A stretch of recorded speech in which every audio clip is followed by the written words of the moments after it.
us, we've done United Soccer Coaches, we've done US Soccer, which is all good stuff, but the La Liga really hit a lot of the, I'll call it like the artistic perspective of soccer. It was more about learning what some of the best clubs over there do, and obviously their standards are very high. And I also liked the aspect about the program was that it wasn't necessarily a pass-fail program. Like, it was more about, if you really want to learn, we're going to give you guys what we have, and then you get to do with what you want, versus going in, sometimes you're nervous, or if one instructor has a different philosophy, you may pass, you may fail. So that's really why it kind of stuck to us. And we really pushed it through a lot of our coaching staff as well since then. My favorite part were the player-centric aspects and the psychology aspects. I think that's getting more and more important as we go, as the generations right now are really struggling with a lot of that. And it kind of challenged the status quo. I look back at some of the coaches I had growing up, and if I'd coached the way they did, I wouldn't succeed right now. And it's not a negative against them, it's just soccer changes. But La Liga for me was, like you said, it's like a formation methodology, and I would actually say philosophy kind of perspective. It was almost like a coaching management philosophy. And for me, that was the biggest piece. And so this course really started to open up the different styles. We all think, let's use, Barcelona as one of the top teams over there.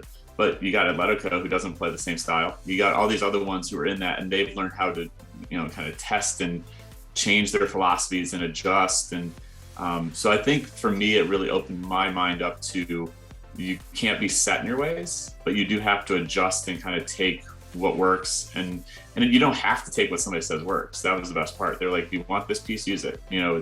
For us, as we struggle, a good example, here in America, we struggle with periodization. It's incredibly difficult. I remember in the first round where I think it was Gary and Zuni that did it, and they were like, this is how we do it over in Spain. And my first question is, yeah, but we have tournaments every other weekend. We have 3 games, all this kind of stuff. It's like, how do we make it? And that was struggle, but I've learned how to take pieces of that and make it better, even if I can't solve how the club, club schedules and high school schedules and that kind of stuff works. I already have high school athletes coming in to take this coaching course this summer. I have a girl on my coaching staff who's a senior, and she's been doing her mentorship, and she loves coaching, and she's going to play college, but she's already going to take a course that it took me until I was like 30 something. So I think that's going to be, it's just a mindset. The number one thing is that it's going to benefit your players more than anything. And it's like I said, it was a mindset. It was a little bit of a shift on, like, the things that they said in the La Liga courses, or talking with like Hugo and everybody who was over there.